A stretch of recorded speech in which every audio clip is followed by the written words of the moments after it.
পর্যটকের ঢল নেমেছে চট্টগ্রামের মিরসরাই উপজেলার মহামায়া ইকো পার্কে।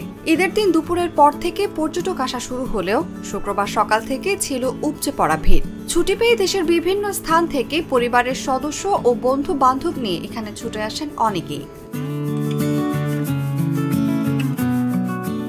দূর থেকে দেখা যায় প্রায় পাহাড় সমবাদ, উভয় পাশে শুধু পাহাড় আর পাহাড়। বাঁধের ধারে অপেক্ষামান সারি সারি ডিঙি নৌকা আর ইঞ্জিন চালিত বোট।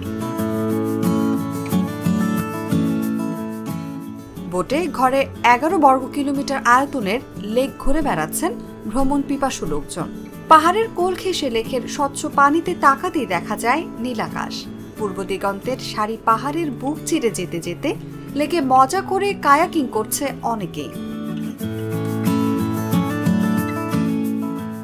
পরিবার পরিজন নিয়ে ঘুরছেন অনেকেই।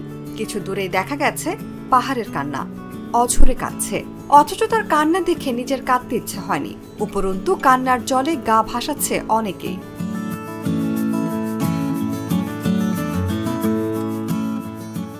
মহামায়া ইকো পার্ক ইজারা পাওয়া ঠিকাদারি প্রতিষ্ঠান এয়ার এন্টারপ্রাইজের কর্মকর্তা মোহাম্মদ জাহেদ হোসেন বলেন, প্রতিদিন 300 থেকে 400 পর্যটক আসে পার্কে। প্রায় 3000 টিকিট বিক্রি হয়েছে। এছাড়া দুটি গ্রুপ এখানে তাদের অনুষ্ঠান করেছে, সেখানে প্রায় 500 লোক এসেছেন। গত বছরের শেষের দিকে হরতাল অবরোধের কারণে আমাদের অনেক লোকসান হয়েছে। আশা করছি আগামী 1 সপ্তাহে আরও বেশি টিকিট বিক্রি হবে।